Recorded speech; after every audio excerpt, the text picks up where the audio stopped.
जय Hind and welcome to our Chhatragarh YouTube channel. पिछले काफ़ी लंबे समय से मैं सब इंस्पेक्टर की जो प्रोसेस चल रही है उसको लेकर कोई अपडेट्स नहीं दे रहा था। बहुत सारे रीज़न थे। सबसे बड़ा रीज़न एक ये है कि जब चीज़ कोर्ट के अधीन है और कोर्ट के हिसाब से अब निर्णय आना है, दोनों के पक्ष जो है कोर्ट में है, तो कोई मतलब नहीं इसमें बार बार अपनी बात रखने का। जो होगा कोर्ट के हिसाब से होगा।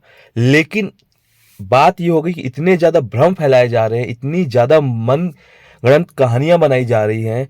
कोई 25 लाख का आरोप, कोई घर में आके मार रहे हैं, इस तरीके का आरोप। तो इन सब का इस बार जवाब देना जरूरी है और इन सब का खुलासा भी करना जरूरी, इसलिए मैं ये वीडियो लेकर आया हूँ। शुरू से मेरा एक चीज रहा है कि जो सही रहा है मैं उसको बोला हूं, मुझे फर्क नहीं पड़ता कितने लोग उसमें बुरा मान रहे हैं, कितने लोग अच्छा मान रहे हैं। प्री के कट ऑफ में भी यही हुआ था। जब मैं बोला तो लोगों को लगा नहीं 30-40 में सिलेक्शन होगा, नहीं हुआ। बाद में पता चला कि सही बोल रहा था मैं। मेंस में भी वही हुआ, 320 में जनरल वाले अपने आप को सेफ समझ रहे थे। मैंने कट ऑफ सही तरीके से बताया था, बाद में हुआ यही कि मैं सही था। इस बार भी मैं ये बोल रहा हूँ कि जो लोग ये भ्रम फैला रहे हैं ना कि भर्ती रद्द होगी, ये मान के चलो। अगर कोई इसमें देखो, सबके साथ ये चीज होता है, किसी सबको ये लगता है जो बाहर हुए हैं कि एक बार मौका मिल जाए तो हमको अच्छा होगा, हम दोबारा पेपर दे देंगे, हर कोई सोचता है। लेकिन अगर इस आस में आप अपने आप को झूठी तसल्ली दे रहे हो ना कि भर्ती रद्द होगी, तो बहुत बड़े आप भ्रम में हो। आपका टूटेगा ये भ्रम, इतना मानकर चलिए। अब ये आपको भ्रम में ला रहे हैं, आप खुद भ्रम में हो, ये आप खुद समझ सकते हैं।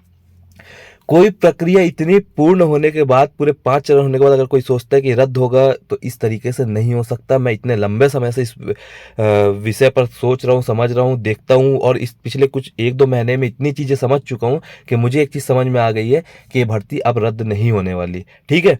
बाकी एक चीज़ मैं अभी भी कहता हूँ कि कभी भी मैं ऐसे कोई भी बात ना करता हूँ ना करूँगा जिसमें लोग को ये लगे कि हम भी इतना मेहनत करके आए थे, हम लेकिन कुछ नंबर से बाहर हो गए। देखिए, आप क्या, मेरे साथ ऐसे तमाम स्टूडेंट रहे हैं, मेरे साथी रहे हैं जो बहुत ही माइनर्स नंबर से बाहर हुए हैं, कुछ ज़्यादा नंबर से ही बाहर हुए हैं। लेकिन मैं कभी उनकी कमियों ये नहीं बोलूंगा कि उनके अंदर कोई कमी थी।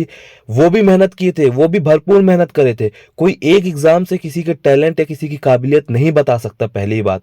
और कोई एग्जाम में अगर 100 का सिलेक्शन होना है, बाकी लोग अगर उसमें बाहर हो रहे हैं, तो इसको बिल्कुल नहीं कहा जा सकता कि उनकी मेहनत में कमी हुई है। उन्होंने भी बिल्कुल पूरी मेहनत करी है। इस एग्जाम में भी अगर कोई बाहर हुआ है, चाहे 1 नंबर से हुआ हो चाहे 10 नंबर से, इसको कोई भी नहीं बोल सकता कि वो असफल है। वो अपने जिंदगी में यहाँ नहीं हुआ तो कहीं ना कहीं जरूर सफल होगा। उसकी मेहनत थी, तभी उसने सोचा था और तभी उसने पढ़ा था। तो हम कभी भी किसी की भी मेहनत का डिसरेस्पेक्ट नहीं करते, ना करेंगे। हर किसी की अपने लेवल में उन्होंने मेहनत करी है। लेकिन इसके साथ मैं ये भी कहूंगा कि जो बच्चे सेलेक्ट हो चुके हैं, इंटरव्यू तक पहुंच चुके हैं, मेंस क्लियर किए, इंटरव्यू तक पहुंच चुके, उनकी भी डिसरेस्पेक्ट मत करो। अगर आप 25 लाख का आरोप लगा रहे हो, तो आप सोचो कितना आप उनके साथ गलत व्यवहार कर रहे हो, कितना ज्यादा बोल रहे हो। मैं तमाम ऐसे लोगों को जानता हूं। अब आपको सुनना ही है ना, मैं एक चीज आप लोगों को बोलता हूँ। 25 लाख का आप आरोप लगा रहे हो, लेकर आओ 4 से 5 लोगों को जिसके ऊपर आप आरोप ना, उनको मत लेकर, आप उनका नाम उजागर करो, हम उनका खुलासा करेंगे। मैं 5 से 10 क्या 50 लोगों को ऐसा लेके आऊंगा जो 25 लाख दूर की बात, 2.5 लाख दूर की बात, 25,000 दूर की बात, 2,500 रुपए महीने से अपना घर चलाते हैं। खाने के लिए उनके पास चावल के साथ सब्जी नहीं है, नमक और मिर्ची के साथ खाना खाते हैं। ऐसे लोगों को मैं सामने ला सकता हूँ। मैं अगर एग्जांपल दूं तो ऐसे लोगों को एग्जांपल दे रहा हूँ। जिस एक लड़के के पास सिर्फ 2 टी-शर्ट थी, जिसमें से एक टी-शर्ट फटी हुई थी। मुझे नहीं पता था, मैंने उसको कहा कि भाई इतने लोगों के बीच आप प्रैक्टिस करते हो, ये टी-शर्ट मत पहना करो, अच्छा नहीं लगता। उसने मुझे एक ही चीज कही थी कि सर मेरे पास सिर्फ 2 टी-शर्ट और 2 शर्ट, शर्ट पहन के वर्कआउट नहीं हो पाता, एक को सुखा के आता हूँ, एक पहन के आता हूँ। इस कदर गरीबी से लोग अपने आप को यहां तक लेकर आए हैं और आप 25 लाख का आरोप लगाते हो। आपको सोचना चाहिए कि लोग किस गरीबी के किस स्तर से 2500 रुपए से घर चला रहे हैं।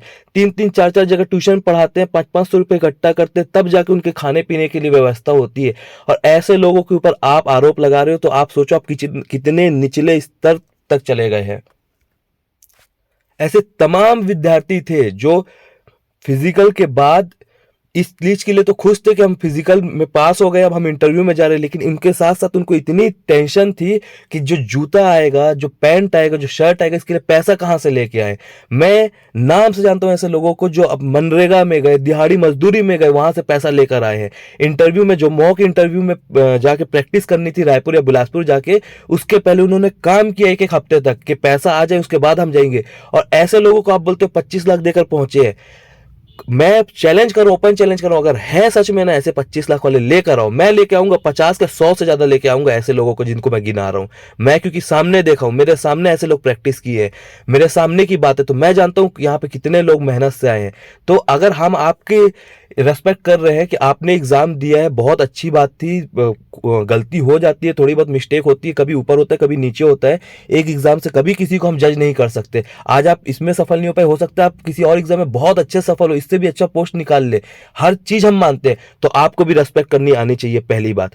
दूसरी बात ये कि जो ये बोल रहे हैं ना कि फिजिकल में काफी लोग ऐसे हैं जो फिजिकल में फेल हुए हैं, मेंस में अच्छा नंबर लाने के बाद फिजिकल में फेल हो चुके हैं। एक दो नहीं, ऐसे तमाम दर्जनों लोग हैं कि जो फिजिकल में ना 84 लाए हैं, 72 लाए हैं, 60 लाए हैं, उनको लगता है कि एक बार रद्द हो जाए या मौका मिले तो हम फिर से परफॉर्म कर लेंगे।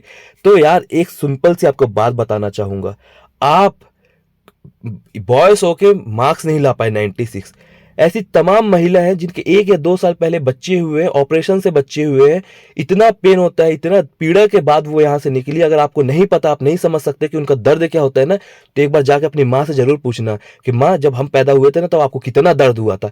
वो और वो जो महिला फिजिकल पास करी है, उन दोनों का जो दर्द है ना वो सेम दर्द रहेगा। आपकी माँ बताएंगी कि कितना दर्द होता है, कितना प्रॉब्लम फेस करना पड़ता है।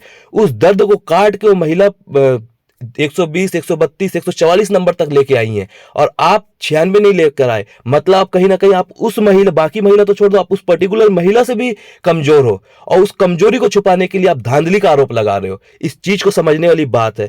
एक महिला जो कि इतने प्रॉब्लम से, घर में खाना बनाना है, घर में खाना खाना है, बच्चों को खाना खिलाना है, नए नए छोटे छोटे बच्चे हैं, सबको संभालने के बाद आके फिजिकल प्रैक्टिस कर रही है, दिन रात कर रही है, और वो पूरे अपना हर कुछ करने के बाद अगर इतना नंबर लेके आ रही है, आपको सिर्फ दौड़ना था, आप उसमें नहीं ला पाए, आपको सिर्फ मेहनत करना था ग्राउंड में जाके। उसके बाद भी आपको घर वाले छोड़ दिए थे, पैसा दिए थे, रूम रेंट पे कर रहे थे, खाने के लिए पैसा दे रहे थे, और इतना सिर्फ चाह रहे थे कि आप 96 नंबर ला के पास हो जाओ, आप उसके बाद भी पास नहीं हो पाए। तो आप कमजोर हो कि वो जो इतना मेहनत, इतना संघर्ष करने के बाद आई है वो कमजोर है? ये मैं आपसे पूछूंगा। इसके साथ एक और नई चीज, एक हमारे भाई है, वो बोलते हैं कि मेरे को 4-5 लोग घर में मारने के लिए आए थे। अरे भाई, अगर मारने के लिए आए थे तो कौन है वो लोग, जरूर बताइए। मैं सबसे पहले तो ये जानना चाहूंगा, और उनके डिटेल्स दीजिए, हम उसके ऊपर लीगल कार्रवाई करेंगे। आप दर दर जाके बता रहे हैं न्यूज मीडिया में कि मेरे साथ ऐसा हुआ, मेरे को मारने आए, सहानुभूति ले रहे। आपकी जगह मैं होता ना तो कसम से मैं उनको ना अपने घर से लेके थाने तक कान पकड़ा के लेकर जाता। इतना मैं दम रखता हूं, अगर मेरे पास कोई 4-5 लोग आ जाए ना तो अपने घर से लेकर थाने तक उसको कान पकड़ा के लेके जाऊं, चाहे 4 हो चाहे 10 हो। ठीक है, मैं जा जाके सिंपैथी नहीं लूंगा कहीं पे, और मैं आपसे जरूर बोलूंगा कि अगर ये सच्चाई है तो बताइए 4-5 लोगों का नाम, ऐसे कौन लोग थे। ठीक है, हम उसके ऊपर लीगल एक्शन लेंगे। हम बताएंगे उनको कि अगर आपके साथ ऐसा कर रहे हैं तो गलत है, लेकिन जवाब जरूर दीजिए, क्योंकि आपके पास मेरा कांटेक्ट है, आपसे मेरी पहले बात भी हो चुकी है, आप सब जानते हैं। तो आप जरूर बताइएगा ऐसे कौन लोग हैं, नहीं तो सबको ये लगेगा कि आप जिस तरीके से 25 लाख का जो भ्रम फैला रहे हो, उसी तरीके से आप इसको भी एक कहानी बना ली और मनगढ़ंत इसको भी फैला रहे हैं। इसके साथ साथ 2-4 लोग अब चालू हो गए यूट्यूब में अपना दुकान लेकर बैठ के कि फिर से एसआई का बेचना है कोर्स, फिर से इसका बेचना है कोर्स।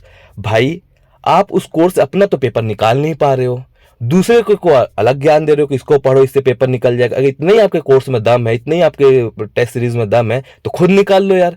पहले खुद तो बताओ कितना पेपर निकालो यार, उसके बाद दूसरे को कोर्स बेचो।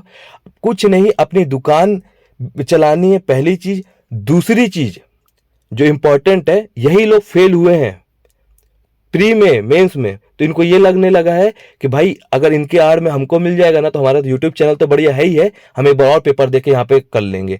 तो अब ये सिनेरियो है। लेकिन एक चीज आप लोगों को मैं बता दे रहा हूँ कि अगर आप लोगों को इस चीज का ईगो है ना, और आप लोगों को इस चीज का घमंड है, तो मैं बता रहा हूँ कुछ समय बाद आएगा, और सेलेक्टेड लोग मिलकर ही आपको जवाब देंगे कि किसके ऊपर भरोसा करो, किसके ऊपर मत करो, कौन सिर्फ और सिर्फ अपने सब्सक्राइबर और व्यूअर्स के लिए बनाते हैं वीडियो। ये भी समय आएगा और ये भी बताया जाएगा। तो या तो आप सही चीज को सही तरीके से पेश करो, या फिर अगर नहीं कर पाते तो चुप्पी बनाए रखो। लेकिन इस तरीके से करो, सामने तो आप बोल नहीं पाओगे, यही बोलोगे जितना बोलोगे, तो उसमें भी संभल के रहिए, क्योंकि अगर ये आ रहा है ना तो जवाब आपको मिलेगा, तैयार जरूर रहिएगा। ठीक है, मिलते हैं नेक्स्ट वीडियो में। जय हिंद, जय भारत।